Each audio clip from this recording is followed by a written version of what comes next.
Bom dia, boa tarde, queridos irmãos. Aqui é Jorge Campos. O Evangelho segundo Mateus tem vários ensinos acerca do que Jesus Cristo nos disse, como devemos de ser. E começámos há umas semanas atrás um estudo de Mateus e descrevemos que a primeira parte de Mateus é acerca do nascimento e da preparação do Messias, Jesus Cristo, e depois o livro descreve os vários ensinos de Jesus Cristo que ele deu através de, digamos assim, 5 discursos. E depois o livro conclui falando acerca do sofrimento do Messias. Comecei então a descrever um desses discursos, que é em Mateus 5, ou que se chama o Sermão do Monte, o primeiro discurso, e comecei a descrever qual é o tema principal do livro de Mateus, que ao fim de contas, os ensinos de Cristo são acerca do que nós devemos de ser. Isto é, como é que devemos ser, tal como Cristo é. Por isso, os ensinos dele foi acerca de como é que nós precisamos de ser como ele é, para que nós possamos viver da mesma maneira, para que a maneira que nos apresentamos, a maneira que falamos, a maneira que dizemos coisas, é a maneira que pregamos, é a mesma maneira que pensamos e que somos. E que deve ser a mesma maneira, a mesma mentalidade que a mentalidade de Deus. Então, este primeiro discurso, o Sermão do Monte, Jesus Cristo começou mesmo, digamos assim, no ponto principal de onde se começa a vida cristã. Isto é, nas atitudes que precisamos ter. E a primeira atitude que ele falou, ou como chama aqui a primeira bem-aventurança, que representa a primeira atitude, boa atitude que precisamos ter, que é que precisamos ser pobres de espírito. Precisamos de ter esta humildade espiritual, como se lê em Mateus 5, versículo 3. Bem-aventurados os pobres de espírito, como diz na Almeida Revista e Corrigida, porque deles é o reino dos céus, porque a eles pertencem o reino de Deus. Então, o que é ser pobre em espírito? E no sermão prévio neste tema de Mateus, eu descrevi que isso não é necessariamente ser pobre, uma pessoa pobre, mas é uma pobreza em uma atitude que representa humildade, que representa olhando para Deus em humildade, tendo confiança em Deus, que Ele é que nos vai ajudar. Isto é, que nos vai ajudar através das nossas dificuldades. Não é ter confiança em mim próprio ou em nós próprios. Isto é, não ser arrogante ou soberbo, mas ser humilde, confiando em Deus, não em nós próprios. Isto é, tendo fé em Deus. Depois, descrevemos que a segunda bem-aventurança, a segunda atitude espiritual que precisamos ter, é descrita aqui por Jesus Cristo como os que choram, porque serão consolados. E depois eu expliquei que não é uma questão de as pessoas andarem a estar a chorar, mas é uma questão de ter um verdadeiro, digamos assim, sentimento, um verdadeiro sentimento para com as outras pessoas, um sentimento de bondade, de carinho, mas um sentimento de que vê-se dificuldades e problemas no mundo e temos este sentimento de que estamos preocupados, não é bem preocupados, mas temos esta angústia e cuidado para com os outros. Porquê? Porque os amamos. Porque os amamos. Temos esta tristeza, este choro que é segundo Deus, porque amamos estas pessoas e por isso queremos que o mundo se arrependa para que possam estar felizes. E por isso temos este carinho e cuidado para com outros, que é baseado em amor, para que as outras pessoas se arrependam, que haja um verdadeiro arrependimento. E por isso este choro, esta bem-aventurança daqueles que choram, é baseada num sentimento de amor para com o próximo. E esse sentimento começa com esta atitude sóbria, mental, que fazemos com que perguntamos a nós mesmos: o que é que eu posso fazer? O que é que eu devo de fazer? E depois chegamos a entender que nós não podemos mudar outras pessoas. Nós só podemos mudar a nós próprios. E então começamos a entender o propósito, a razão, porque é que Deus nos criou, que é para sermos filhos e filhas dele, no reino de Deus. E então, como seres espirituais no reino de Deus, então nesse período, quando Cristo vier para a terra para reinar, vamos ajudar a Jesus Cristo a mudar o mundo, a salvar o mundo. Mas hoje não temos essa capacidade. Hoje a única capacidade que Deus nos dá é de mudar a nós próprios. Para termos mais carinho e cuidado para com os outros. Essa é a razão porque somos chamados agora. Para nos arrependermos, para nos mudarmos, para sermos treinados, para podermos ser bons discípulos. E como bons discípulos estamos a ser treinados para sermos líderes no futuro.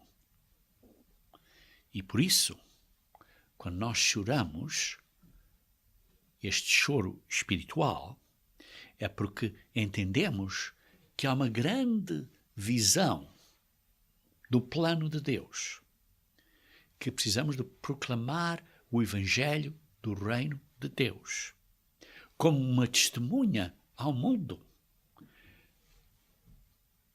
Pois nós sabemos que nós não podemos salvar o mundo. Só Jesus Cristo é que pode fazer isso. Ele fará isso quando Ele vier para a terra para reinar na terra. E esse vai ser o governo pelo qual nós oramos e pedimos. Porque os governos deste mundo hoje em dia são um desastre. Seja este líder ou aquele líder, ou este governante ou aquele governante, são todos um desastre. E por isso vemos estas bem-aventuranças que estão ligadas, começando com a primeira, que é ser humilde, que é baseada num entendimento que tenho que ter fé em Deus e não ser arrogante pensando que eu posso resolver os problemas todos.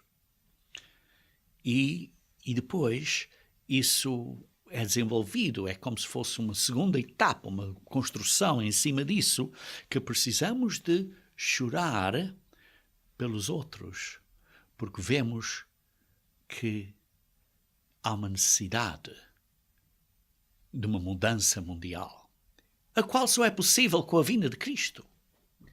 E por isso temos este choro para que Jesus Cristo venha, mas entretanto a nossa responsabilidade é de nos arrependermos e mudarmos para sermos melhores discípulos de Cristo. E depois chegamos à terceira bem-aventurança, que diz assim: bem-aventurados os mansos, porque herdarão a terra. Isto diz no versículo 5. Bem-aventurados os mansos, porque herdarão a terra. Aqui vê-se a primeira, digamos assim, recompensa. Não diz bem-aventurados os mansos, porque herdarão o céu. Não diz isso. Diz porque herdarão a terra. A nossa herança é a terra. Mas o que é manso? O que é ser manso? É ser gentil, suave? É isso? Sim, isso é parte de ser manso. Isso é parte de ser manso. Mas outras pessoas dizem, olha, manso é ser humilde. Bem, então, se fosse humilde, porque é que a primeira a bem-aventurança é para sermos humildes e a terceira é para sermos humildes de novo?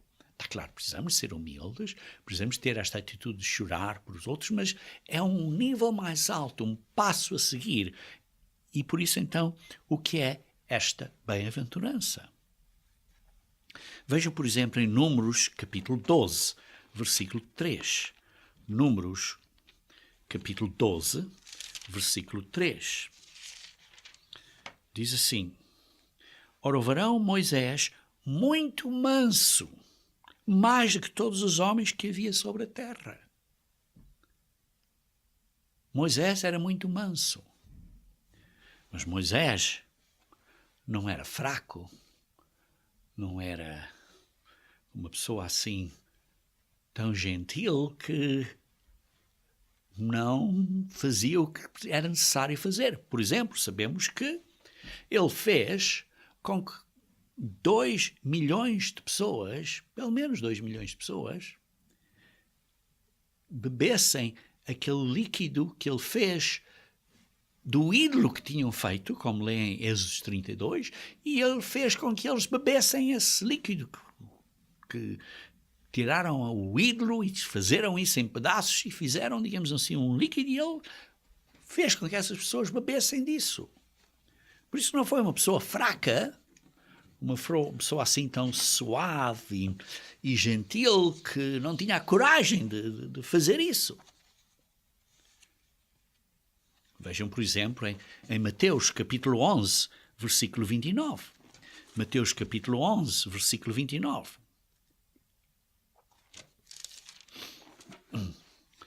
Diz assim: Tomai sobre vós o meu jugo e aprendei de mim, isto de Jesus Cristo, porque sou manso e humilde de coração. Ora, Jesus Cristo, se manso quisesse dizer que era humilde, então dizia, sou humilde e humilde. Não, está claro que não é. Manso é outra coisa. Sim, uma pessoa que é mansa é humilde, porque estas bem-aventuranças são construídas uma em cima da outra.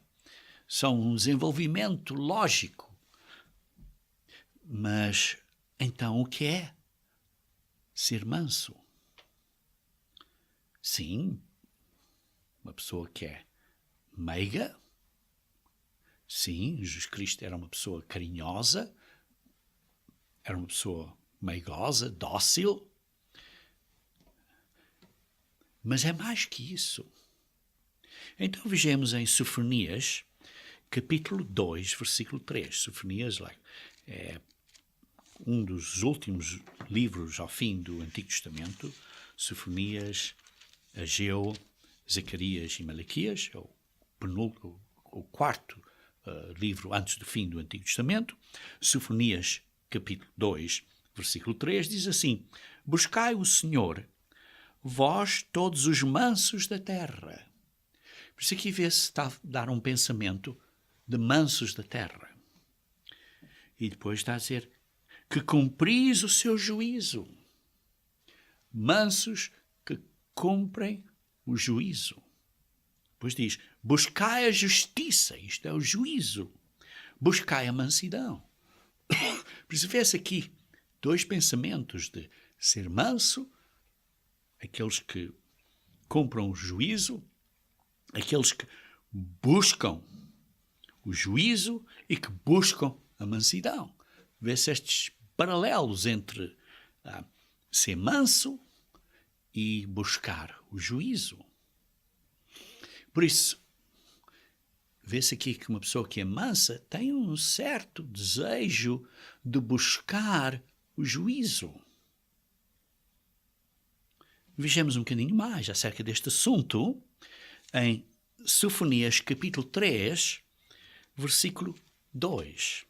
Diz assim, não atende a ninguém. Ora, se lermos isso na versão Almeida corrigida e fiel, diz, não obedeceu à sua voz, não aceita disciplina. Vê-se aqui uma pessoa que não obedece à sua voz. Porquê? Porque não está à busca de justiça e não aceita disciplina. Isto é, não é mansa. Vê-se este pensamento. Porque não tem confiança no Senhor, nem se aproxima de seu Deus. Por isso vê-se aqui que ser manso quer dizer, é uma pessoa que está disposta, pronta a ser ensinável, a receber instrução, a receber correção, a ser treinada, digamos assim. É uma pessoa que é ensinável, é maleável, tem uma atitude que é maleável, que é corrigível. E para ser maleável e corrigível, está claro, tem que ser manso, tem que ser dócil, tem que ser uma pessoa que é humilde, tem que ser uma pessoa que é suave. Não é duro, mas é macio, para ser maleável. Digamos assim, uma pessoa que é mansa é uma pessoa que tem uma atitude como de um cordeiro. Ensinável, que está disposto a ser guiado, pronto a ser guiado pelo pastor, e o pastor diz, vem para aqui, e então o cordeiro vai, segue a voz do pastor. Não está a dizer que seja uma pessoa que seja tola, mas é uma pessoa que é maleável, que recebe correção. Vejam aqui em Sofonias capítulo 3, versículo 7. Sofonias capítulo 3, versículo 7. Eu dizia certamente, me temerás e aceitarás a disciplina. Tens este temor de Deus, este respeito por Deus. Porquê? Para seguir a justiça e por causa disso, como diz aqui no versículo 7, aceitarás a disciplina. És maleável, és corrigível, és ensinável. E por isso, a mansidão é uma atitude mental de uma pessoa que é receptiva, que está pronta a aceitar, a receber ensinamento e instrução. E para uma pessoa receber ensinamento e instrução, primeiro precisa ser humilde. E depois precisa ser uma pessoa que chora, porque deseja uma mudança dele próprio. Que vê a necessidade que precisa de se mudar. E por isso é que chora. Tal como vê a necessidade que o mundo precisa de se mudar. E por isso, esta mansidão é uma atitude de uma pessoa que é assim, que é dócil, que é meiga, que é ensinável ou guiável como um cordeiro, que é moldável. Isto não é uma pessoa que não é uma pessoa que é dura, uma pessoa que é obstinada, não é a atitude de uma pessoa que tem as suas ideias pré-decididas e que não vai mudar as suas opiniões. Não estou a falar aqui que estamos a mudar a verdade, mas estou a falar de uma pessoa que é moldável, que é ensinável pela palavra de Deus.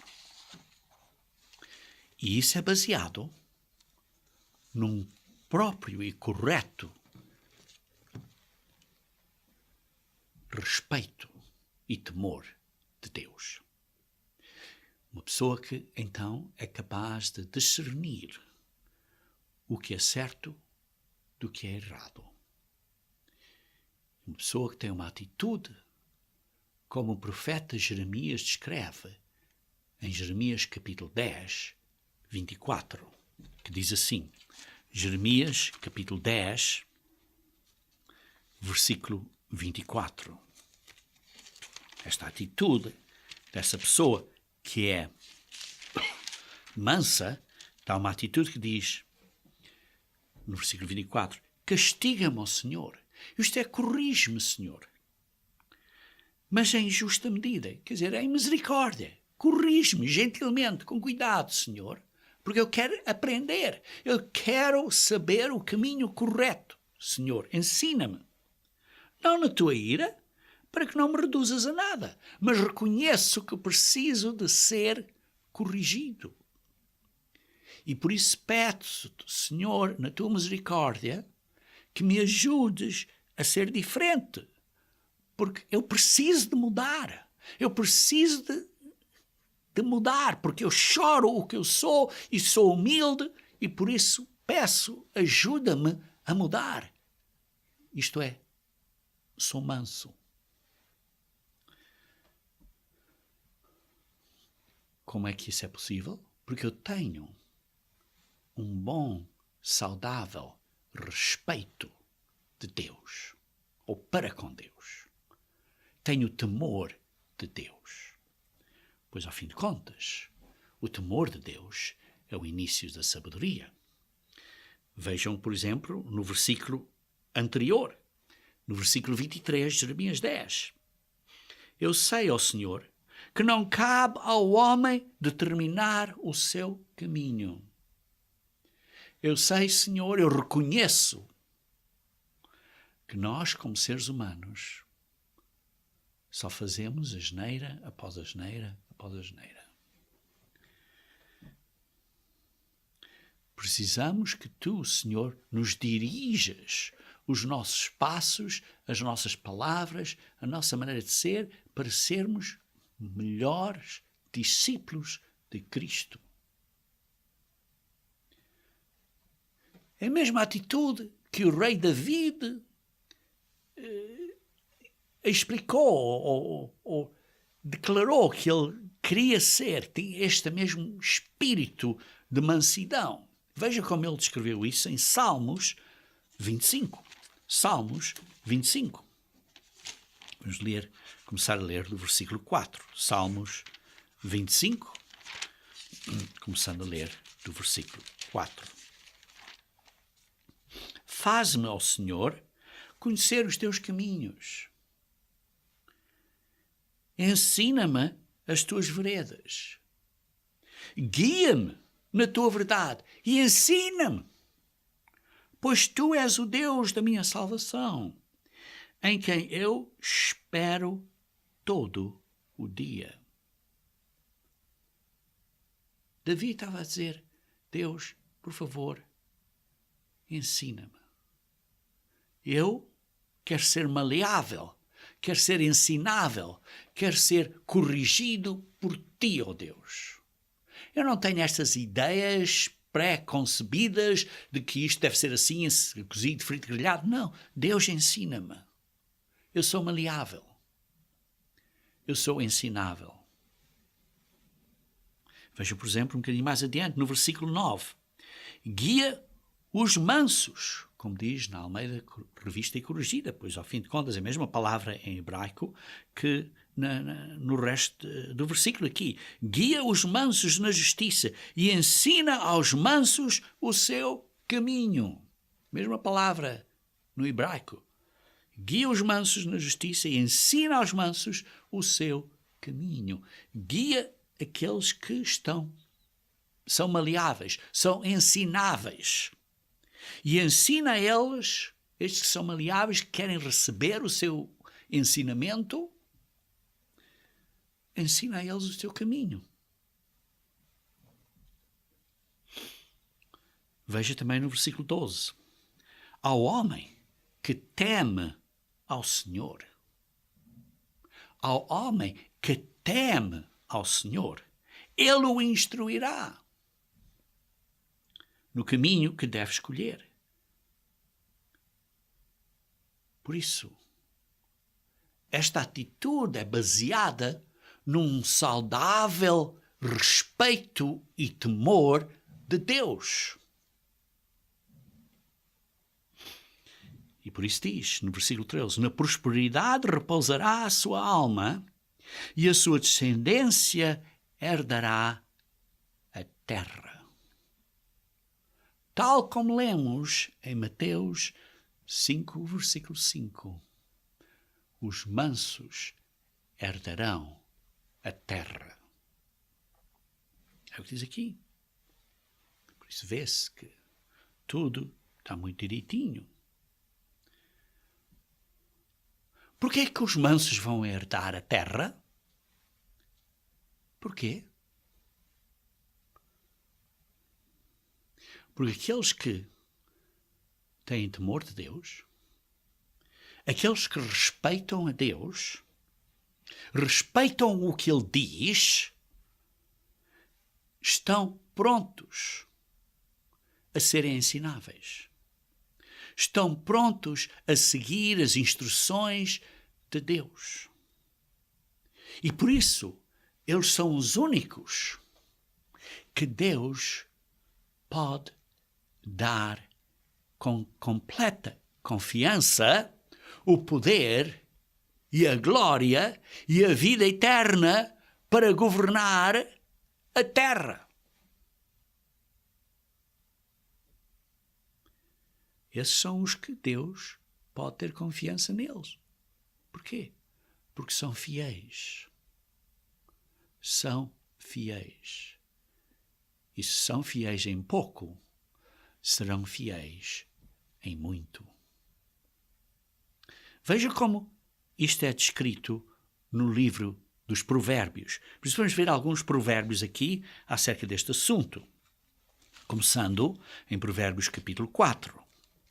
Provérbios capítulo 4, vê-se aí no versículo 1 a versículo 6, por exemplo, e Provérbios está cheio deste princípio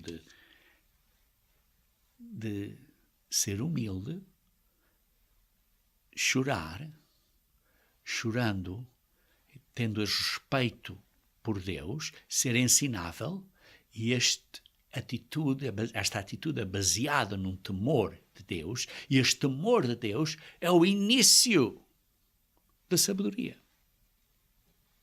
Eu vejo aqui em Provérbios capítulo 4, versículo 1 a 6, diz assim: ouvi, filhos, a instrução do Pai, particularmente a instrução do nosso Pai Celestial.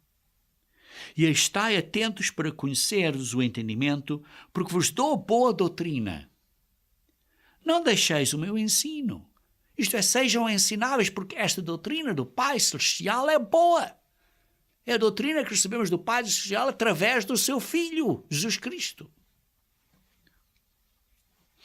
Quando eu era filho, em companhia do meu pai, tenro e único diante da minha mãe, então ele me ensinava e me dizia: retenha o teu coração as minhas palavras, guarda os meus mandamentos e vive. Adquire a sabedoria, adquire o entendimento e não te esqueças da palavra da minha boca, nem delas te apartes. Não desampares a sabedoria e ela te guardará.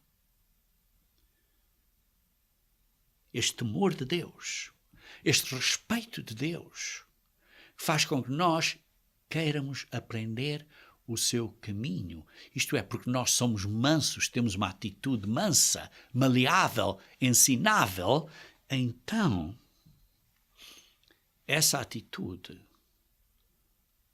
nos conduz à sabedoria.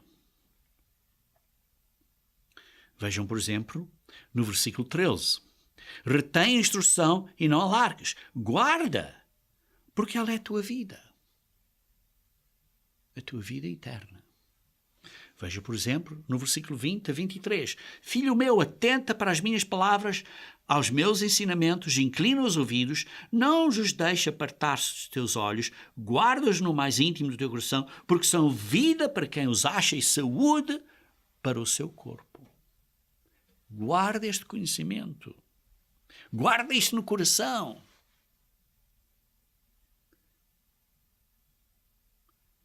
Tenha a certeza que você é ensinável, é maleável, recebe instrução, isto é manso perante o ensino de Deus. Queridos irmãos, isto é muito importante. Você é manso? Somos mansos? Somos ensináveis? Vejam, por exemplo, Provérbios capítulo 17. versículo 10. Provérbios 17, versículo 10. Diz assim: mais fundo entra a repreensão no prudente, mais fundo entre a repreensão no prudente. Isto é uma repreensão, não é repreensões, é uma repreensão no prudente, do que 100 açoites no insensato.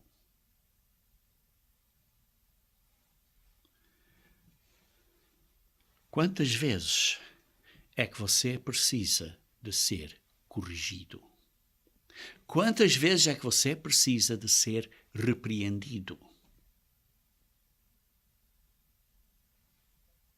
Mais fundo, mais profundamente, mais internamente, entra aqui dentro de nós, no nosso coração, uma única repreensão no prudente do que 100 açoites no insensato. Por isso é que se diz, ensinamos os nossos filhos a dizer a eles: ouve a primeira vez. Queridos irmãos,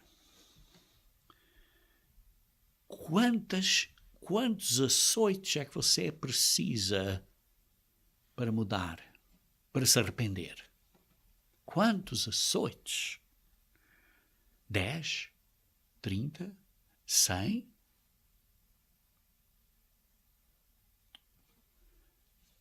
Qual é o seu problema? Qual é o seu obstáculo na vida? Qual é o seu ponto que continua a patinar? Que é um obstáculo, que é um entrave que você não consegue passar ou ultrapassar? Qual é o seu entrave? Qual é o seu obstáculo? São problemas financeiros? Estamos a aprender deles? Estamos a vencer para não nos entrarmos nessa situação com problema financeiro de novo? Qual é o seu obstáculo? É um problema conjugal, no matrimónio, com o seu esposo ou sua esposa?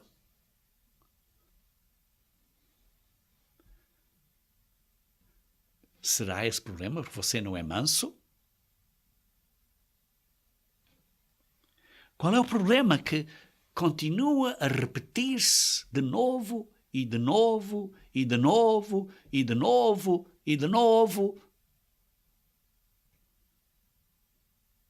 Qual é? Qual é o seu obstáculo? Será porque você não é ensinável nessa área na sua vida?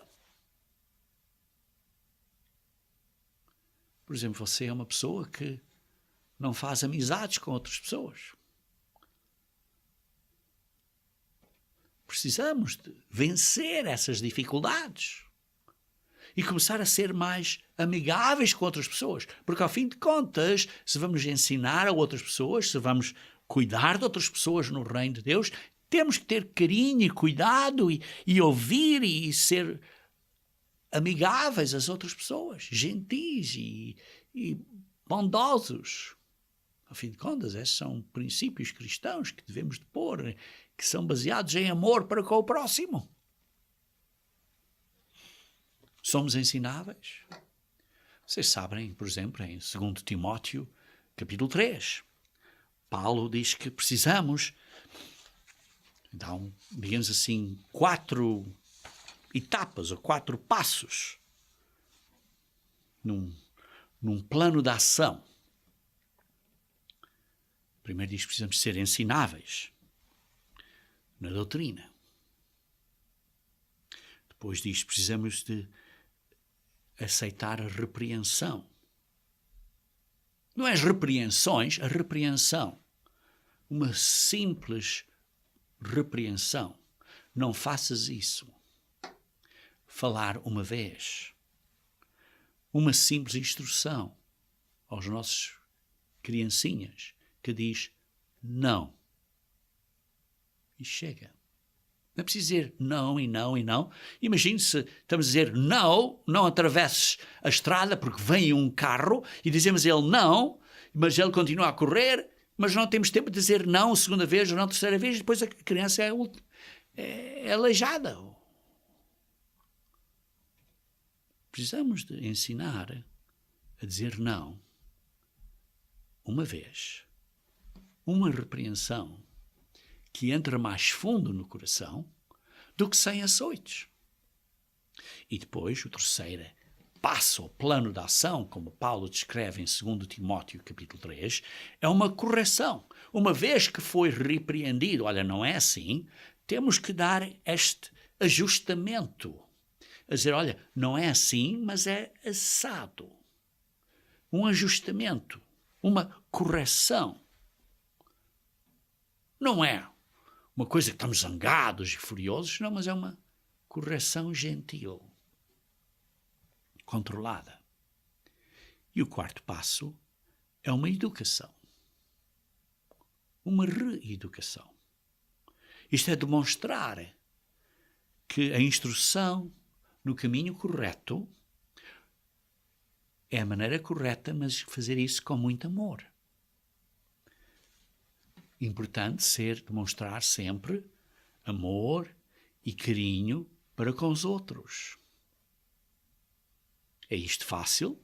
Não. Mas aqui dá estes 4 passos do plano de ação. Primeiro, ensinar no caminho correto. Depois, se não estão a fazer isso, dar uma repreensão única. Depois, corrigir. Isto é, ajustar a direção para estar corrigida. E, em quarto lugar, é uma reeducação na maneira de ser, em porquê, razão, porque é que esse ensino é o melhor. Queridos irmãos, estamos prontos a ouvir este ensino, este conselho que vem de Deus através dos seus pastores, por exemplo. Estamos prontos a aceitar a correção, talvez seja uma correção em certas ideias que nós tenhamos, porque nós pensamos que uma coisa é de uma maneira, como uma coisa técnica, ou umas ideias pré-concebidas, e por isso temos essas ideias ou essas teorias, sentamos-nos nesta ponto alto e digamos, é assim, tu não me vens ensinar. E por isso começamos em lutas, questões acerca de palavras. Desnecessariamente. Uma pessoa que é mansa, que é corrigível. Porquê? Porque quer aprender o caminho de Deus, porque tem temor por Deus, e esse temor do Senhor é o início da sabedoria. Então, como é que podemos ser facilmente corrigidos? Primeiro, não pense que você sabe tudo. Você tem as grandes opiniões que... Não, você não sabe tudo. Não pense que você é super justo. Eu tenho toda a justiça. O meu caminho é certo. E você não esteja sempre a justificar-se a si próprio. Autojustificação. Ou dizendo, olha, você é certo, mas... Queridos irmãos, precisamos ter cuidado. Precisamos ser ensináveis. Por isso, para sermos ensináveis, precisamos ser, primeiro, humildes. Isto é, não ser arrogantes. Não ser uma pessoa que pensa que sabe tudo. Segundo, tem que ter esta atitude de choro, de uma aflição sincera, de um sentimento de angústia para chorar. Que reconhece, por causa disso, que precisamos de mudar. E reconhece também que não podemos mudar os outros. Por isso, a única pessoa que podemos mudar É a nós próprios. É a nós próprios. Então, quando temos essa atitude de humildade e atitude de choro, isto é uma atitude de humildade porque temos fé em Deus e não em nós próprios, uma atitude de choro porque temos um amor para com os outros, então podemos ser maleáveis com o próprio respeito e temor de Deus para sermos como um cordeiro, sermos ensináveis. E quando queremos ser ensináveis, então temos uma fome e uma sede pela verdadeira justiça de Deus. Leiam comigo, se faz favor, então, em Mateus capítulo 5, versículo 6. Mateus capítulo 5, versículo 6, que é a próxima bem-aventurança. Mateus 5, versículo 6. Que diz assim: bem-aventurados têm fome e sede de justiça, porque serão fartados ou fartos, estarão cheios, estarão satisfeitos. Ora, você sente-se insatisfeito? Você se sente triste porque não se sente satisfeito? Tem uma depressão porque não está satisfeito? Está deprimido? Porque diz aqui: bem-aventurados têm fome e sede de justiça, porque serão fartos, não serão deprimidos, não terão esta depressão. Não está claro, há certas pessoas que têm uma doença física que é um problema de desequilíbrio químico no corpo e no cérebro, talvez. E por isso talvez precisam de alguns medicamentos. Mas, muitas vezes, não é um problema físico. É um problema espiritual. Problema espiritual porque não são humildes, não choram, não são mansos e, por isso, não têm fome e sede pela justiça. Porque quando têm fome e sede pela justiça, não é autojustiça, é a justiça de Deus. Quando têm fome e sede pela justiça de Deus, então terão este sentimento de satisfação. Um sentimento interno, mental e no coração que estão satisfeitos, não estão deprimidos, não estão com depressão. Ora, se você tem um problema químico, precisa tratar disso. Não estou a dizer que não trate disso. Mas olhe bem e ponha também em primeiro lugar para estar direitinho com Deus, aceitar a correção de Deus e ter esta fome e sede pela justiça de Deus. Vejam, por exemplo, aqui em Isaías 55, versículo 1 a 3. Isaías 55, versículo 1 a 3. Isaías 55, versículo 1 a 3. Diz assim: todos vós que tendes sede, vinde às águas. Você tem sede? Venha à água. Beba um bocado de água.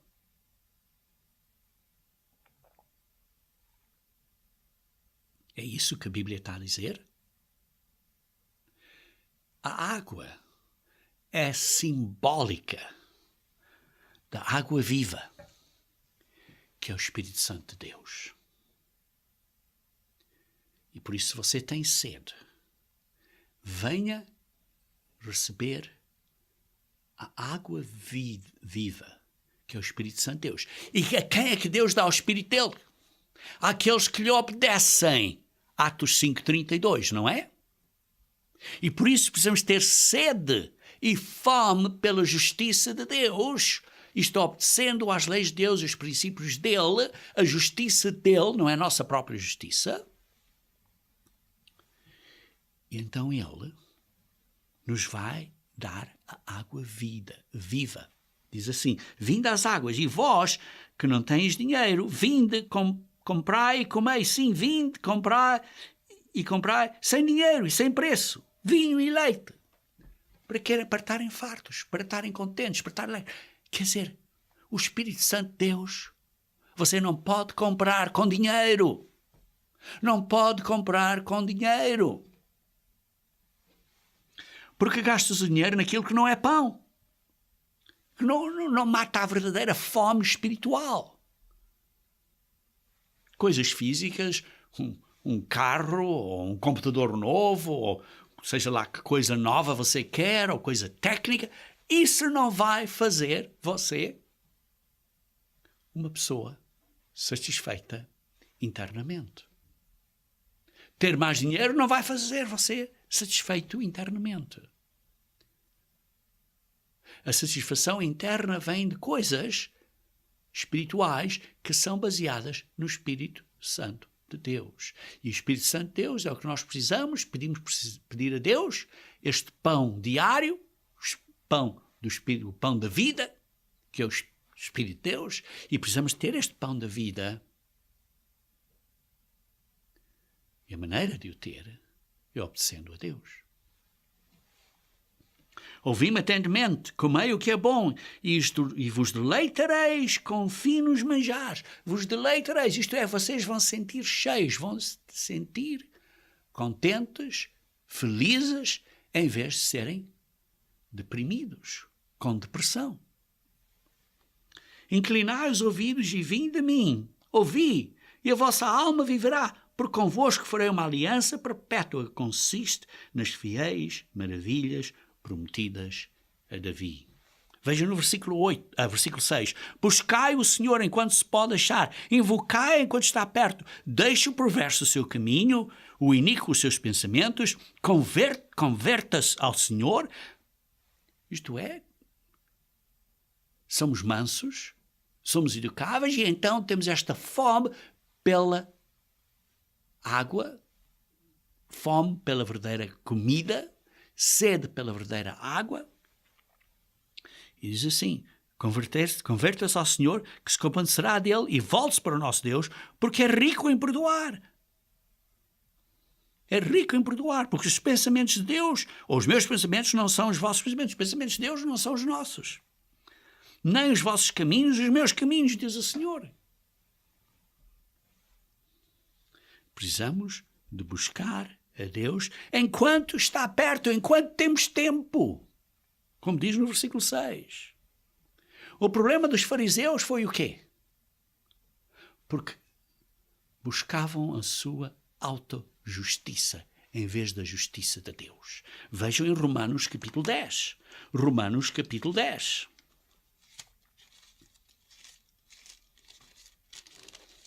Versículo 1 a 3.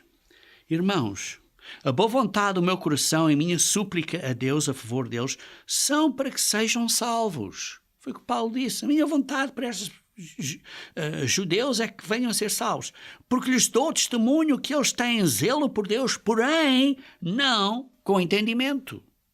Porquanto desconhecendo a justiça de Deus, procurando estabelecer a sua própria, isto é, a sua própria autojustiça, não se sujeitaram à justiça que vem de Deus. Não se sujeitaram, não foram maleáveis à justiça que vem de Deus. Porque o fim da lei, o fim da justiça é Cristo. Para a justiça de todo aquele que nele crê. Por isso, quando cremos, praticamos o que ele diz, ele vive em nós. Como é que ele vive em nós? Através da mentalidade dele que está em nós, que é o poder do Espírito Santo de Deus que está em nós, e esse poder nos ajuda a ser mais como ele é. Esta mentalidade dele, esta maneira dele pensar, a maneira dele ver, é que é a mesma maneira que do Pai. É a mesma mentalidade. É o mesmo tipo de mente. A mesma tipo de maneira de pensar. E então isso está em nós, que é Cristo viver em nós, que é Deus viver em nós, que é estas características de Deus. Começamos a ser como Deus é. Isto é o ensino de Jesus Cristo. Sermos como Deus é. Os fariseus tinham um grande problema. Um grande problema. Porque a justiça deles era baseada em listas de coisas que faziam ou não faziam. E por isso começaram a pôr pesos e dificuldades na lei, por exemplo, no sábado. Não podes fazer isto, não podes fazer aquilo, não podes fazer o outro. E começaram a pôr pesos adicionais em coisas que Deus não tinha dito. Porque, por exemplo, o sábado é para o homem. Não é para ser um peso. Está claro, não é para ir jogar futebol. Não, mas certas coisas que eles podiam fazer ao sábado, foi o que Jesus Cristo fez, certas coisas ao sábado, curou, fez as pessoas ficarem bem, e eles então acusaram Jesus Cristo que estava a quebrar o sábado. E por isso eles tinham ficado ou desenvolvido a sua própria autojustiça, em vez de olharem para o perfeito exemplo de Jesus Cristo, que obedeceu às leis de Deus completamente. Que Ele é o fim, que é o exemplo, que é a maneira de vermos, que é a lei cumprida até ao cimo, até ao topo, que é Cristo. É o nosso exemplar de como obedecer a Deus. E por isso vejo em Mateus 23, 23. Mateus 23, 23. Diz assim: hipócritas! Ai de vós, escribas e fariseus, hipócritas! Porque dais o dízimo da hortelã e do endro e do cominho. Dais o dízimo das coisas mais pequeninas. Sim, devias de dar o dízimo dessas coisas mais pequeninas, como diz depois. Devias, porém, fazer essas coisas. Sim, devias de fazer isso. Mas depois diz: mas tendes negligenciando os preceitos mais importantes da lei. Isto é a justiça, a misericórdia e a fé. A justiça. Ser justos. Justos para como? O próximo. Ser misericordioso. E andar na fé. No caminho em fé. E isto é o âmago da lei. É o âmago de ter a fome e sede pela justiça. Justiça de Deus. Que é a justiça, o amor, a misericórdia, digamos assim, aliás, e a fé. Queridos irmãos, o propósito final da lei é o amor. O propósito final da lei é o amor. Como Jesus Cristo disse: por isto vocês conhecereis aqueles que são meus, porque têm amor para com o próximo. E por isso, a lei, a justiça, não é listas de coisas de fazer e que não fazer. Sim, não estou a dizer que podem quebrar o sábado. Não estou a dizer isso. Mas estou a dizer que devem de ter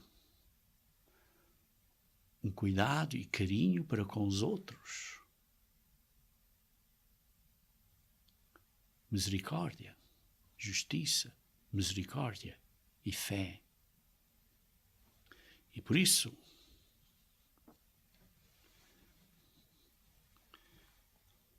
se você tem uma atitude de justiça em que você está sempre a dizer: as outras pessoas não têm amor para contra mim. Quando eu vou para a igreja, as pessoas não demonstram amor para contra mim.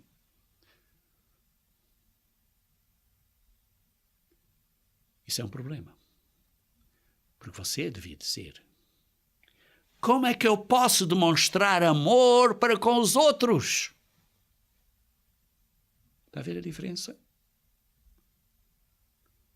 A justiça de Deus é: como é que eu posso demonstrar amor para com os outros? Não é, olha, os outros não estão a amar a mim, não estão a demonstrar amor a mim. Queridos irmãos, se a sua autojustiça é que você é tão importante acerca da maneira como guarda o sábado que não está pronto a fazer um sacrifício para se reunir com outros irmãos ao sábado, então essa justiça não está lá 100% correta.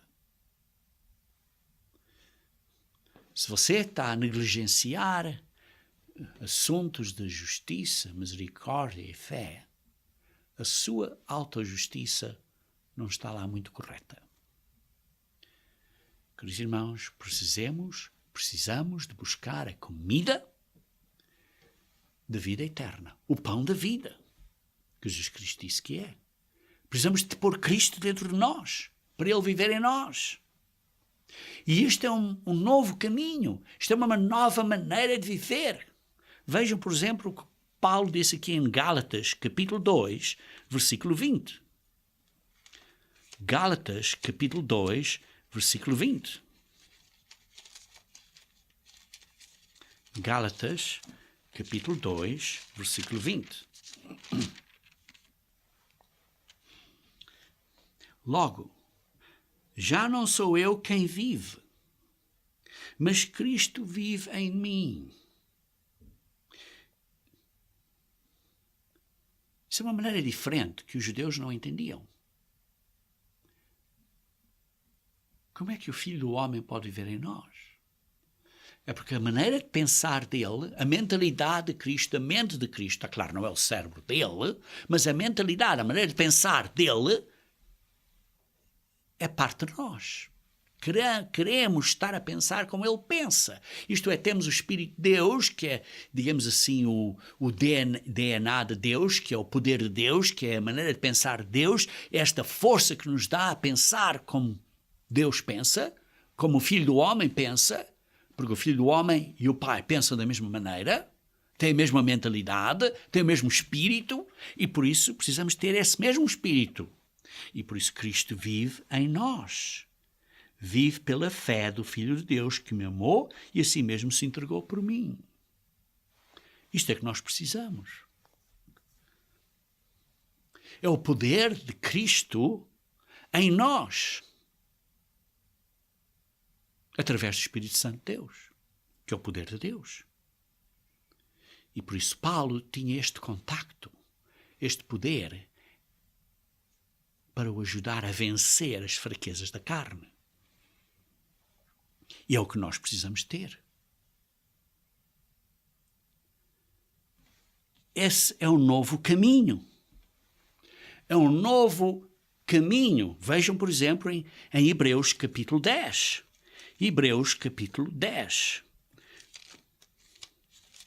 Hebreus capítulo 10, aí está a falar acerca deste novo caminho que temos. Vejando, começando a ler no versículo 19. Tendo, pois, irmãos, intrepidez para entrar no Santo dos Santos. Nós precisamos ter a intrepidez de entrar no Santo dos Santos, isto no trono de Deus, espiritualmente, hoje em dia. Como? Pelo sangue de Jesus. Pelo novo e vivo caminho que Ele nos consagrou pelo véu, isto é, pela sua carne. Os sacerdotes do Antigo Testamento não podiam entrar lá, exceto o sumo sacerdote, uma vez por ano, no dia de expiação. Mas nós agora temos este novo e vivo caminho que podemos entrar no Santo dos Santos, no trono de Deus, no verdadeiro Santo dos Santos, por causa do sangue de Cristo. Porque Ele nos lava. Porque Ele nos purifica.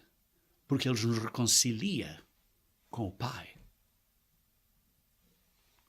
Isto é uma maneira nova e viva para termos a justiça de Deus. Não é a nossa justiça, é a justiça de Deus, porque é Jesus Cristo que nos lava, que nos faz justos, que nos faz reconciliados com o Pai. Mas uma coisa que faz com que nós não possamos ter isso é a nossa própria autojustiça. Quando temos autojustiça, não temos a justiça de Deus. Essa autojustiça é uma doença.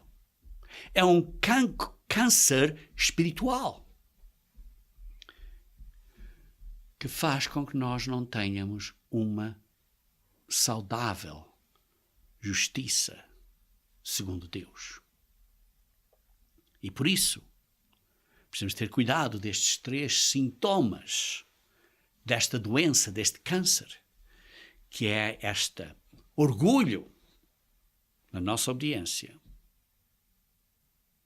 em vez de ser humildes.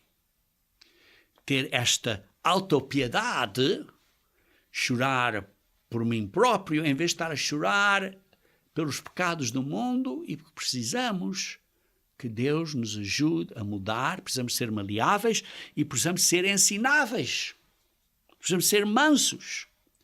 E por isso estes 3 pontos, em vez de sermos arrogantes, precisamos ser humildes. Em vez de termos autopiedade, ter carinho para com os outros.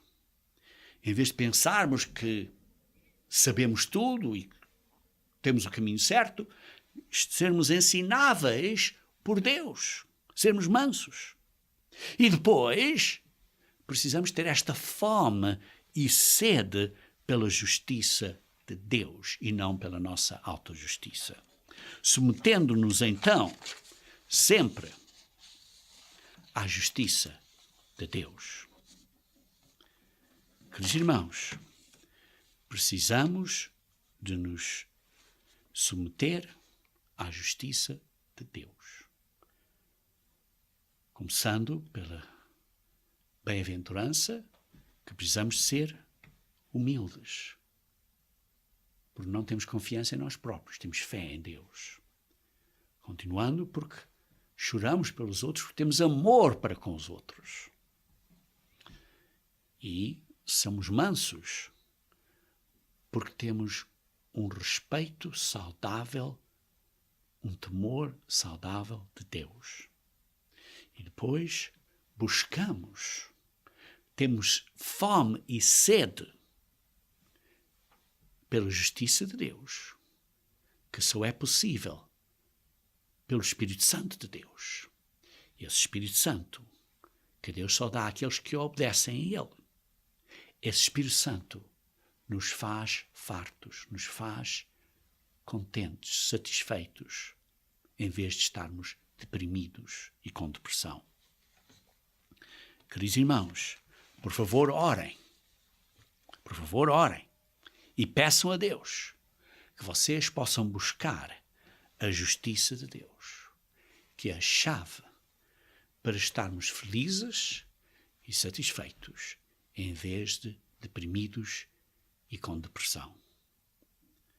Você precisa de lavar o seu coração e a sua consciência com o sangue de Jesus Cristo, para ter esta consciência pura, para não estar deprimido.